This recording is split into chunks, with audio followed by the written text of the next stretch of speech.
Good morning and welcome to my second Last of Us video. This is a kind of follow-up to my tips and tricks video that I uploaded a few days ago. It was received quite positively and I got a few questions from it, and I just wanted to take the time to answer them and sort of demonstrate a little bit more about how I play and just generally my playstyle. And the first question regarded to upgraded guns, and I answer it pretty much right here. As you can see, I just took damage from this guy from the side and I was able to turn around and pop off a few shots before he was able to hit me again. And the first question came from LukeLuke876 on YouTube, and he asked, don't I ever upgrade guns? And basically I don't.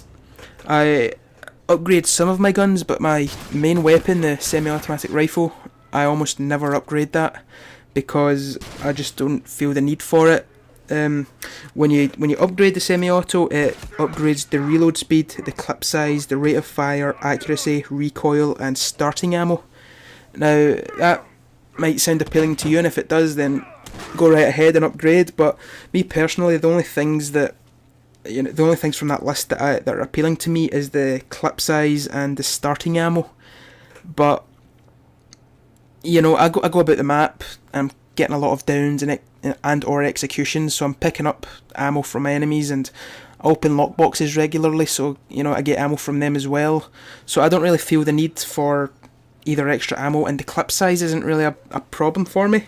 The reload speed, the rate of fire, accuracy, recoil, like I just showed there, I don't really have a problem with either of those. I'm able to turn around and get a good few shots off pretty quickly, even at medium to close range. So I just feel like upgrading my main weapon is pretty much just a waste of parts. I would rather spend those parts on ammo and armour. But my offhand weapon, the Shorty, I upgrade that quite frequently. The upgrades for that are pretty much similar. Upgrades the reload speed, rate of fire, the spread and the recoil. And the Shorty is a very close range weapon, and pretty much that whole list, reload speed, rate of fire, spread and recoil, is very useful, especially if you miss one of your shots. It takes 2 shots with the Shorty to down an enemy at close range, and if you aim down sight and you shoot it, you see the huge recoil on it, and if you're close range and if you take a bit of damage, before you know it, you're aiming at the ceiling. And so I upgrade the Shorty frequently, but again, my main hand weapon, I don't upgrade it unless I'm using a sniper, which I upgrade mostly for the reload speed, because 2 body shots with the sniper is required for a down. If you don't get a headshot or if you miss, it's vital to get a reload quickly and get another shot off. And if I'm using the bow, which I don't do a lot, but sometimes I use it, speed and accuracy is like a big boost for the bow, so I upgrade the bow and the sniper. But again, the semi-automatic weapon, which I use about 80% of the time, I don't upgrade that. Now in the game here, as you can see, I was using listen mode there. I seen that there was enemies there. I sort of popped my head out a bit prematurely, and the guy threw a smoke bomb at me, but I just retreated and I was able to get 2 downs. And here comes a guy trying to be the hero and revive his teammates, but again, I'm here and my teammates are right behind me to provide backup, so I'm able to get 3 downs here, and I think I get 3 executions as well, which is pretty good. So what else was there to talk about? Yeah, Jack Russell on YouTube and Raizu on Reddit asked pretty similar questions. Raizu asked just general what's my loadout, and Jack Russell specifically what perks I use. Now again, like I said, my offhand weapon is a Shorty. If I'm using a sniper, I use a silenced Shorty, because with my sniper loadout I don't actually use that many loadout points, so I'm able to it's kind of like a luxury to have the Shorty silenced. But my main weapon, semi-automatic rifle, that's silenced all the time. It's always silenced, and again, like I said, I use that about 80% of the time. And you can see here, even at close range, it's still pretty good. People might see it as a drawback, single fire at close range, and it doesn't actually do that much damage. You usually require 3 shots to the body with the semi-automatic rifle, and that might be hard for some people, especially again because it's single fire. But as you can see here, I'm using listening mode and I'm keeping my eye on the radar, and I just seen that this guy's jumped down, and I can see that there's actually another guy behind here. So I'm just using this guy that I've just downed as bait, and eventually here he comes, his teammate comes out to revive him. again I just come out, take him down, and I actually see on the minimap there's a third guy behind this truck, and it looks like he's got pretty good accuracy, and he's, you know, throwing Molotovs there. So I'm a little bit scared to try and sneak up behind him and shiv him, so I just pull out a Molotov of my own and toss it and get him. So like another tip that I wanted to sort of add to the video, but I didn't really think that it doesn't really apply to The Last of Us, it just applies to video games in general, and that's just sort of situational awareness. It's kind of like an obvious thing. I'm keeping my eye on my minimap, I'm keeping my eye on my screen, I'm keeping my eye like where my teammates are there on the other side of the map, and I'm just sort of constantly being aware of what's just happened. Like for example there, I've just downed and killed 3 enemies, and I see there's a red dot of a guy right in front of me, so I feel safe that I can down him and I can just walk up to him and execute him. And like I said in my last video, I only execute when I feel I'm in a safe area, so to speak.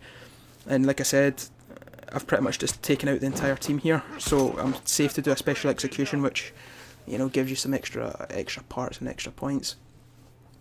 So yeah, I talked about my weapons. I'm going to talk about my perks now.